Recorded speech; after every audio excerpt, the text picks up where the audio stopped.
আমি যখন প্রথম এই হাদিসটি পড়েছিলাম 12 পাপে 5টি গজব, হাদিসটি পড়ার পরে কয়েক ঘন্টা আমি এই হাদিসটা নিয়ে একটু চিন্তা ভাবনা করছিলাম। তারপরে এই নোটে ওয়াজটা সাজালাম আর চিন্তা ভাবনা করে করে বলছিলাম আল্লাহর হাবিব জানো বর্তমান সময়ের দৃশ্যগুলো দেখে দেখে আজ থেকে 1400 বছর আগে এই হাদিসটা বর্ণনা করেছেন। বিশ্বনবী আমার বলেন ওয়া তারজুলু ইমরাআতুহু ওয়া আকু উম্মুহু, শেষ জামানায় মানুষগুলো স্ত্রীর আনুগত্য করবে আর মার অবাধ্য হয়ে যাবে। ঠিক আল্লাহর হাবিব বললেন শেষ জামানায় মানুষ স্ত্রীর আনুগত্য করবে আর মায়ের অবাধ্য হয়ে যাবে।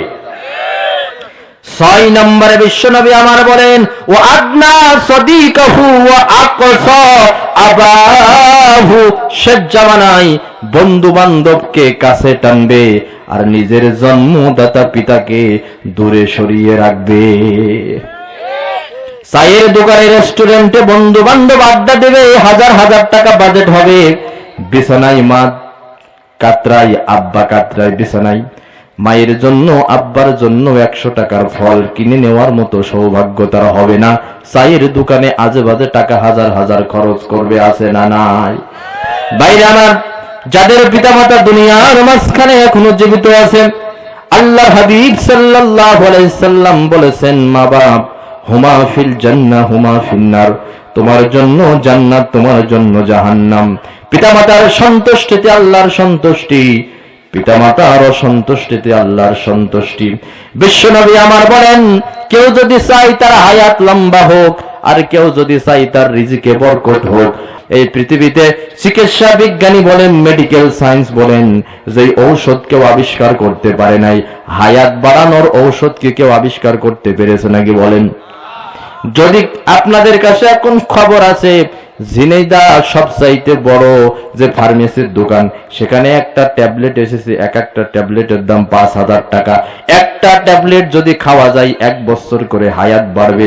জমি জমা সব বিক্রি করে হলেও ওই ট্যাবলেট খাওয়ার জন্য আমরা ব্যস্ত হয়ে পড়তাম কি পড়তাম না? পড়তাম।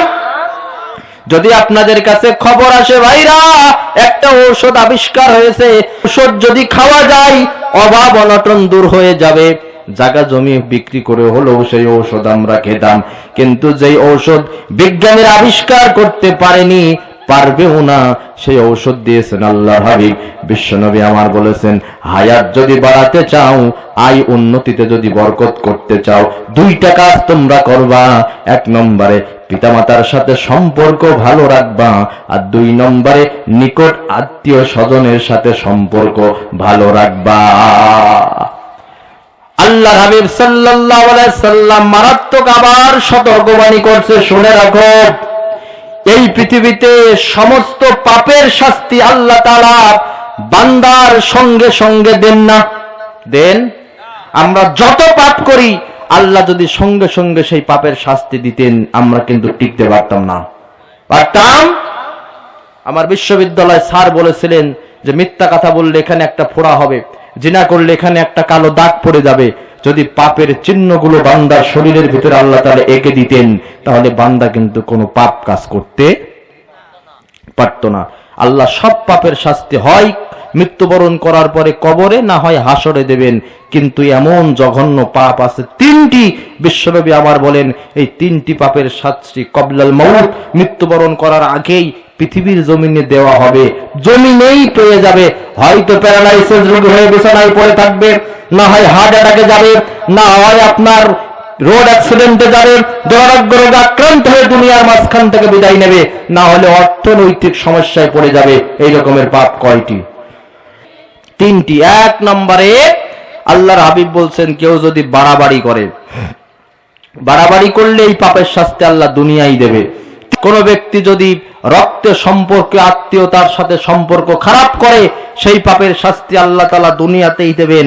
আর 3 নম্বরে বিশ্বনবী আমার বলেন কেউ যদি পিতা মাতার সাথে খারাপ ব্যবহার করে সেই পাপের শাস্তি আল্লাহ তাআলা মৃত্যুবরণ করার পরে দেবেন না, দুনিয়ার জমিনেই সেই পাপের শাস্তি আল্লাহ তাআলা দেবেন। দিয়ে ছাড়বেন। ওয়েট ফর সাম টাইম, অপেক্ষা করেন কিছু সময়ের জন্য।